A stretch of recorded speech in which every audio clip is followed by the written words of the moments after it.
ብሔራዊ ጥቅም የምንለው ያው የሰው ልጅ ወይም ዜጎች የተለያየ ጥቅም ሊኖራቸው ይችላል። በግለሰብ ደረጃ ሊገለጽ የሚችል፣ በቡድን ደረጃ፣ በማህበረሰብ ደረጃ፣ በአካባቢ በተለያየ መልኩ።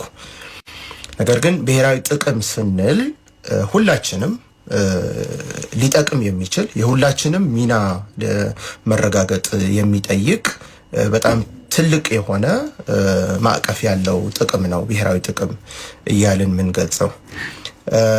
ወይም ባጭሩ የወል ጥቅማችን ነው ብሔራዊ ጥቅም እያልን የምንገልጸው ማለት ነው። እንግዲህ ብሔራዊ ጥቅም ለመበየን ወደ 3 የሚሆኑ እሳቤዎች አሉ። አንደኛው ሪያሊስት የሚባል ብያኔ ነው። ሁለተኛው ደግሞ አይዲያሊስት ወይም ደግሞ ሊበራል የሚባል ብያኔ ነው። ሶስተኛ ደግሞ ኮንስትራክቲቪስት የሚባል ብያኔ አለ። በሪያሊስት ብያኔው ነገሮችን እንዳሉ የሚቀበል ነው። ለምሳሌ ኢትዮጵያ የአፍሪካ ቀንድ ሀገር ነች ብሎ ይጀምራል። የት ነው የምትገኘው? ምን ያክል ወንዞች አሏት? የሚሉ እነዚህ ጉዝ ነገሮችን ኮንሲደር አድርጎ እነሱን ተቀብሎ የሚሄድ አለ። ከዛ ቅድሚያ የሚሰጠውም ከደህንነት አንጻር ከህልውና አንጻር ነው። ልክ ድሮ በቀዝቃዛ የዓለም ጦርነት ጊዜ የነበረው አይነት ሁኔታ ማለት ነው። ቅድሚያ ይሰጥ የነበረው ለሀገራት ሉዓላዊነት፣ ደህንነት፣ ሰላም ነበር።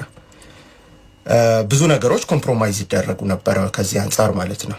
ወደ አይዲያሊስት የሆነ ሐሳብ ሲመጣ ግን ብሔራዊ ጥቅም የሀገርን ደህንነት፣ የሀገርን ሰላም እውን ከማድረግ ባሻገርም የሰዎችን ደህንነት፣ ባህላዊ ትውፊቶችን፣ የብልጽግና እሳቤዎችን እነዚህ ሁሉ ማካተት መቻል አለበት። ጥቅም ተብሎ መገለጽ ያለበት የሀገረ መንግስቱ ህልውና ብቻ ሰላም ብቻ ሳይሆን የዜጎች ብልጽግና፣ ልማት፣ ባህላዊ ትውፊት፣ የመንፈሳዊ ብልጽግና ጭምር ሁለንተናዊ ብልጽግና ጭምር መሆን መቻል አለበት ብሎ በደንብ ተንተን አድርጎ የሚተነተን የብሔራዊ ጥቅም ብያኔ ነው። ሶስተኛው ኮንስትራክቲቪስት የሚባል ነው።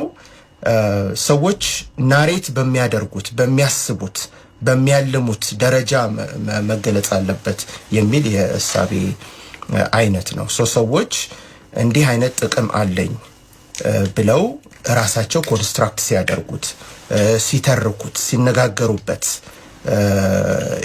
በሐሳብ ሲቀርጹት ይሄ አይነት የኮንስትራክቲቪዝም የብሔራዊ ጥቅም ብያኔ ነው ማለት ነው።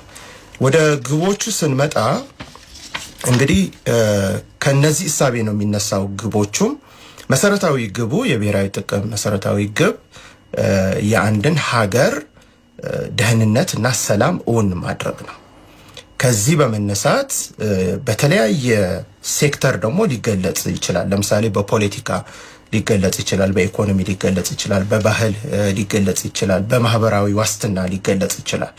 ስለዚህ ብሔራዊ ጥቅም ስንል በጣም ስፔሲፊክ የሆኑ ትናንሽ ወይም ደግሞ የተወሰኑ ጉዳዮች ብቻ አይደለም ማለት ነው። አሁን በእኛ ሀገር ብሔራዊ ጥቅም ሲባል አንደኛ ውጫዊ ይደረጋል። ግን ብሔራዊ ጥቅም ማለት ውጫዊ ብቻም አይደለም፣ ውስጣዊም ነው። በተለይ እንደ ኢትዮጵያ ያሉ በጣም ግዙፍ ሀገራት ወደ ውስጥም ብሔራዊ ጥቅም ብለው የሚገልጹት አለ። በጣም ግዙፍ ከመሆኑ የተነሳ ሀገሩ ማለት ነው።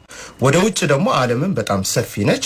በተለይ የምንገኝበት ቀጠና ደግሞ የተወሳሰበ ሲሆን በዛ ልክ ብሔራዊ ጥቅም የሚለው ከጂኦ ስትራቴጂ ጋር በደንብ ተያይዞ ከፎሬን ፖሊሲ ጋር፣ ከውጭ ጉዳይ ፖሊሲ ጋር፣ ከዓለም አቀፍ ግንኙነት ጋር ተያይዞ በደንብ ኮምፕሬሄንሲቭ በሆነ በተሟላ ደረጃ መገለጽ አለበትና የብሔራዊ ጥቅም ግቦች ሰፋ ያሉ ናቸው። በተለይ ከኢትዮጵያ አንጻር ስናየው ኢትዮጵያ በጣም ትልቅ ሀገር ስለሆነች ማለት ነው።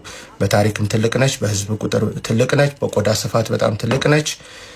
በቆዳ ስፋት እንኳን ብቻ ካየን በዓለም 10ኛ ነች። በህዝብ ብዛትም በዛ ልክ የምትገለጽ ሀገር ነች። በአፍሪካ ደረጃም በህዝብ ብዛት 2ኛ ሀገር ነች። የታሪክም ጉዳዮች ተነስተው የሪሶርስ ጉዳይ ተነስቶ በአጠቃላይ ኢትዮጵያ እንደ ሀገር በጣም ትልቅ ሀገር እንደመሆኗ መጠን የብሔራዊ ጥቅሞቿ ግቦች በዛ ልክ ሰፋ ያሉ ናቸው ማለት ነው። መገለጫዎች ሊኖሩ ይችላሉ። ቅድም እንደተባለው የአባይ ጉዳይ አንድ የብሔራዊ ጥቅም አጀንዳችን ነው። የባህር በር ጉዳይ አንድ የብሔራዊ ጥቅም አጀንዳችን ነው። ግን ይሄ እነዚህ ብቻ ማለት አይደለም። በጣም ሰፊ መሆኑ ግቡ እንደ የሀገራቱ ጥንካሬ፣ እንደ የሀገራቱ ታሪካዊ አመጣጥ፣ እንደ የሀገራቱ ህልም ለምሳሌ ብልጽግና የሚል ትልቅ ህልም አለን አሁን። ስለዚህ ብልጽግና ወደ መሬት ለማውረድ ተግባራዊ ለማድረግ በዛ ልክ ብሔራዊ ጥቅማችንን ዲፋይን ማድረግ መበየን መቻል አለብን። እሱን ለማሳካት ደግሞ አስፈላጊ የሆኑ የተቋም ግንባታ፣ የእውቀት፣ የክህሎት የመሳሰሉ ነገሮችን ማረጋገጥ አለብን። በዛ ላይ ደግሞ ብሔራዊ ጥቅም ሀገራዊ እንደመሆኑ መጠን ሁሉም ዜጋ፣ ሁሉም የህብረተሰብ ክፍል የራሱ የሆነ ድርሻ የሚወጣበት መሆኑ ማስፈር ያስፈልጋል።